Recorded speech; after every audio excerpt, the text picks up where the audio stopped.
Welcome to the 4Q podcast. My name is Sheena. I'm a therapist who specializes in anxiety, burnout, and relationship issues, and truthfully, all the underlying stuff that brings that forward. I'm also a business coach. So in this podcast, we talk all things life, business, love, relationships, and everything in between. So let's get into today's episode.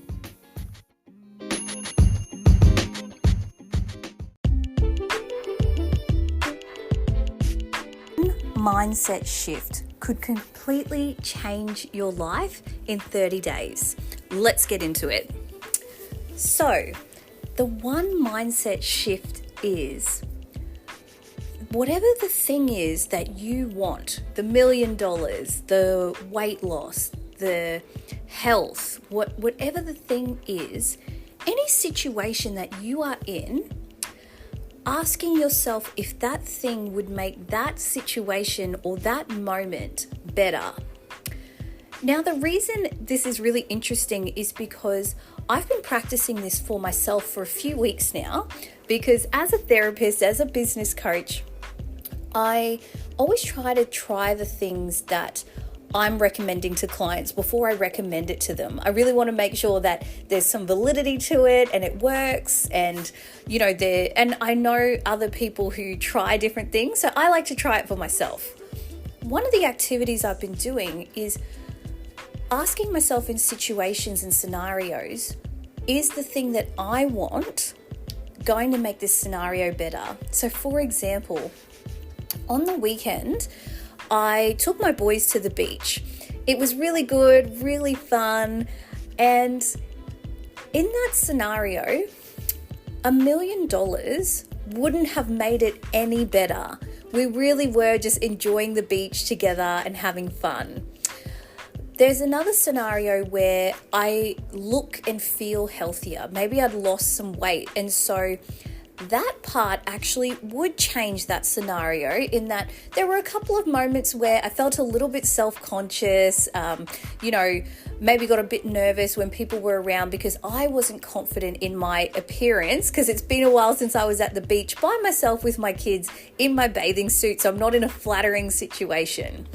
And so it's interesting because sometimes we might think that money might make the situation better, or if I look better or I, feel better, it's going to make every aspect of my life better, when actually it won't. And what I have found from asking these questions is actually some scenarios it does make it better, some scenarios it doesn't. It's kind of neutral. It's not going to make it better or worse. But surprisingly, there are some scenarios that it would be worse.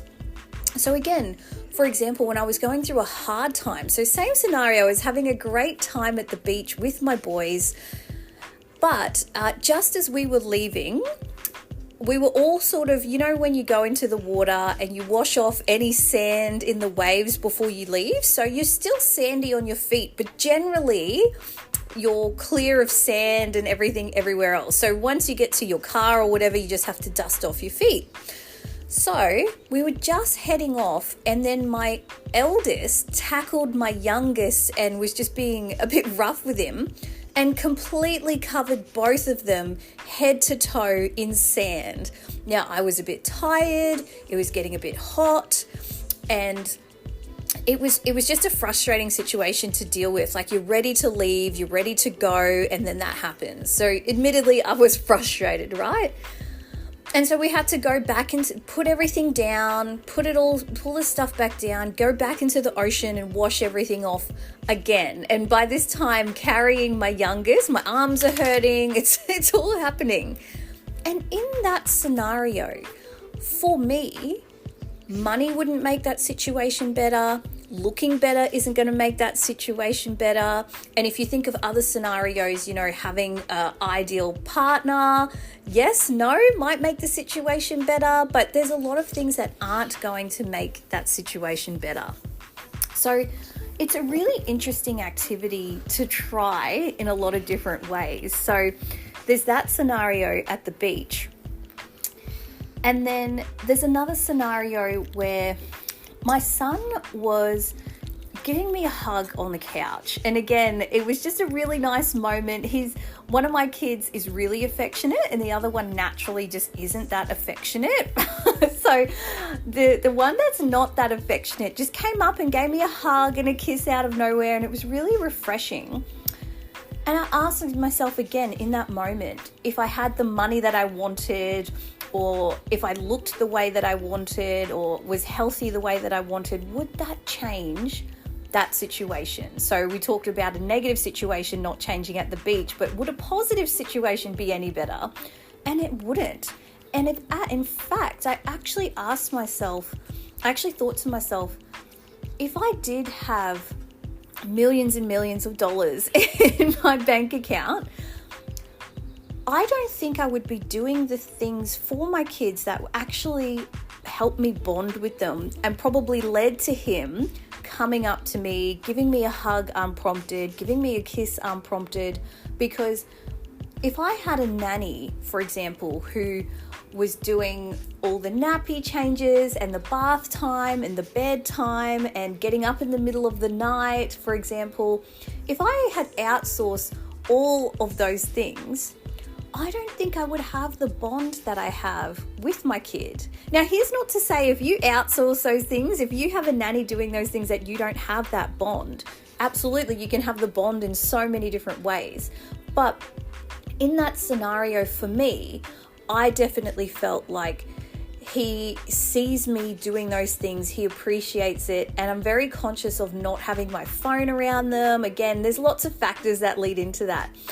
But it's really interesting to, anytime you're in a negative scenario or a positive scenario, really asking yourself, is the thing that I'm chasing, whether it's more clients, more money, a better body, younger face, younger complexion, a lot of the things that people are putting on their to-do lists at the start of the year, right? Or the wants, the New Year's resolutions, would that really help in that scenario? And the great thing about this exercise is what I'm finding it does is it really helps you get extremely clear on what are the scenarios that money does help with? What are the scenarios that, feeling good, looking good, being healthy actually helps with? And what are the scenarios that actually wouldn't even be happening if you had everything that you wanted maybe a year ago or 2 years ago? If you had all the clients you wanted a year ago, what things might you be missing out on now? If you had all the money a year ago, what things might you be missing out on now? It's such an interesting activity. And by the end of 30 days, you will get clear on what are the areas of your life that you're actually struggling with that money might help, or your physical appearance might help, and all of those things, whatever it is. It's just, it takes the pressure off, because so many of the scenarios we get ourselves in, we start to fall into a victim mentality of, if only I had this, or if only I had this, or if this was different. And sometimes that's true. Sometimes there are certain scenarios where it would be ideal to have the things that you want, the money, the perfect teeth, whatever that is. But a lot of the time you don't. But it can be easy to trick yourself into thinking that and feeling inadequate, or blaming the situation on, my life sucks because of this, or if only this was here, I'd be different. And actually that's not the case. I had the most joyful experience just being with my kids that couldn't have changed if money was involved or not. But the frustrating scenario with my kids really couldn't have changed if I had money or not. For me. For some people it might have. They might have gone, oh, well, I would have had this person or whatever. But even still, it's still a frustrating situation all round. And it's interesting when you see it that way, because I know Keira Knightley, for example, actress, has all the resources you could possibly imagine in the world. She has nanny, she has money, she has fame, she has all the things. And she still talks about parenting being extremely hard. So it's really interesting how a lot of the time we can feel like my relationship sucks because we both work so much. If we had money, we wouldn't be in this situation. When actually it's like, are you communicating? Have you spoken about your sex life? Perhaps those are the things that you could do right now for free, right? Because even if you had more time with each other, is that going to improve your sex life or your relationship?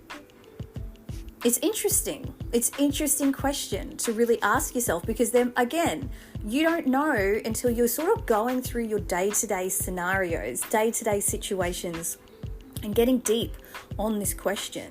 So my challenge to you for the next 30 days, anytime you're feeling really, really grateful about something, so positive, or anytime you maybe are feeling a bit stuck, a bit agitated, a bit frustrated, really being honest with yourself and going, is the thing that I'm chasing, if I had that right now in this scenario, would it actually help me? And see what comes out of that. See what insights, what growth, what shifts come out of that for you from doing this exercise for 30 days.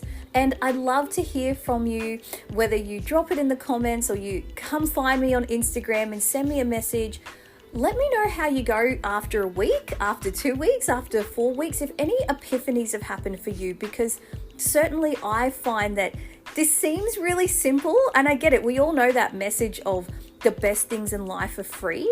But when you're living in your day-to-day, asking this question of yourself, reflecting on it, you'll be surprised what epiphanies and insights you're actually going to have. So let me know what yours are. I'd love to hear from you, and I will see you in the next episode of the 4Q podcast. Bye for now.